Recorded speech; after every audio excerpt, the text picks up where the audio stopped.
Coming up on Surprise Lately, Curbside Recycling returns in the new year, plus a public safety face-off for charity. Hi, I'm Amanda Steele. And I'm Virginia Mungovin. Welcome to Surprise Lately. Get your blue recycle bins ready because Curbside Recycling will officially return on March 4th. Back in July, we asked our residents to start practicing good recycling habits by preparing and separating their materials, all while our Public Works team also started practicing picking up the blue bins with a separate truck as part of a pre-launch program. This pre-launch will continue through February, giving residents time to prepare and inspectors the ability to help cut contamination by leaving educational tags on bins that contain unacceptable materials. This will ensure a smooth start on March 4th when we officially relaunch our curbside recycling program in partnership with Waste Management. As a reminder, the items to place in your blue recycle bins are paper, but no shredded paper, please. Plastics that have a number 1 or number 2 recycling symbol, cardboard, aluminum or tin cans, and glass bottles. Keep in mind, until the official start in March, all materials placed in the blue bin will still be landfilled. If you want your materials to be recycled during this pre-launch time, you can still take advantage of the city's drop-off recycling program. For more information on drop-off recycling hours or the upcoming curbside recycling program, visit surpriseaz.gov/recycle. Residents and commuters in North Surprise are invited to attend a community meeting focused on transportation and cellular service. The meeting will be hosted by Councilmember Nick Haney on Wednesday, December 20th at 6 p.m. at Asante Preparatory Academy. The focus is to address concerns about traffic congestion along the Loop 303, Grand Avenue, and 163rd Avenue corridor, as well as cellular service in North Surprise.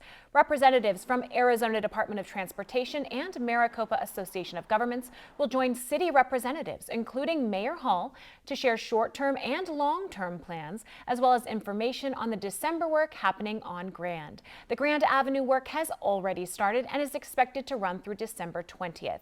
It includes adding a third westbound lane on Grand from Loop 303 to 163rd Avenue and adding a second right turn lane on westbound Grand to northbound 163rd, which will continue from the new third lane.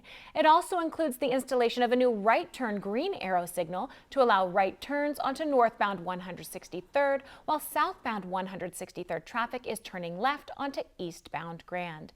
These improvements are expected to improve traffic flow in the corridor. To get updates on ADOT projects in the area, visit their website at azdot.gov. Speaking of roads, sections of Cactus Road and Perryville Road will be closed Thursday, December 21st through Sunday, January 7th for utility work. On Cactus, the closure will extend from Citrus Road to Perryville, and on Perryville, the closure will extend from Cactus to Janan Drive. Additionally, a partial closure along the east side of Perryville from Cactus to Janan will be in place January 8th through the 26th. The west side of Perryville will accommodate one northbound lane and one southbound lane of travel during this time. I know there are a lot of jokes about the rivalry between the police and fire departments, and it's usually not true at all. But I think there was definitely a spirit of competition between the two recently. Yes, a friendly game of softball came with not only bragging rights for the department, but provided a big win for two charities and plenty of enjoyment for all the spectators.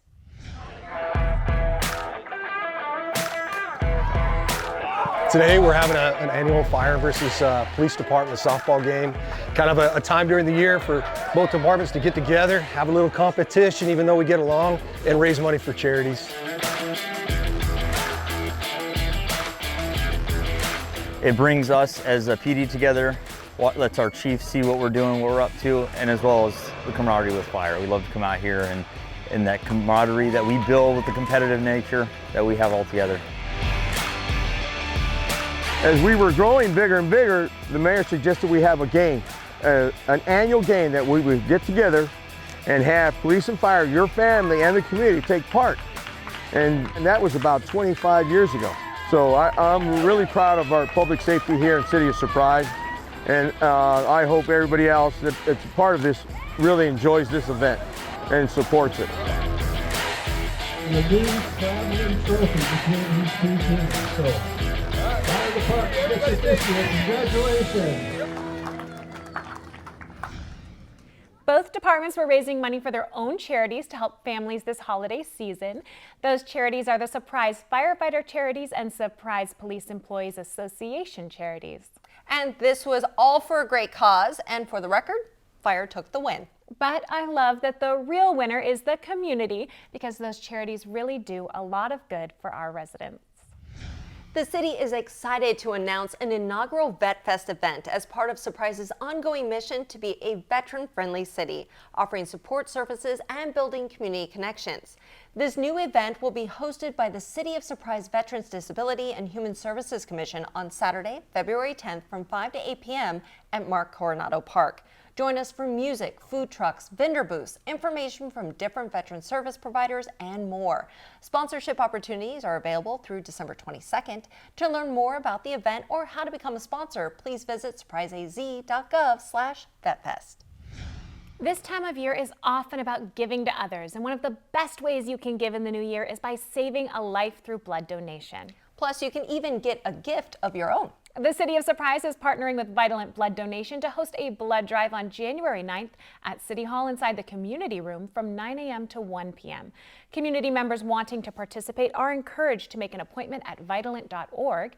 As a thank you for your willingness to help others through blood donation, Thunderbirds Charities is providing a voucher to redeem online for a free one-day admission to the 2024 Waste Management Phoenix Open.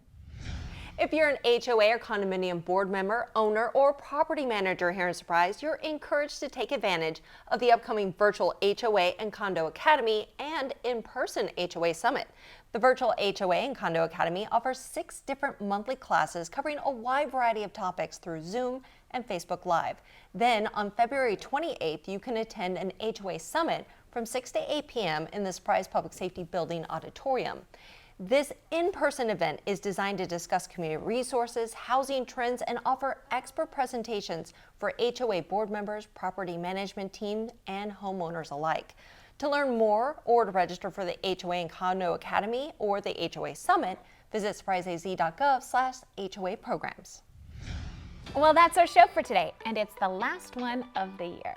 As we close out 2023, we wish you a season that's merry and bright. A season that's filled with joy, good cheer, and the ones you love most. We'll be back in January with stories about what's been happening in Surprise lately. On behalf of the City of Surprise, happy holidays!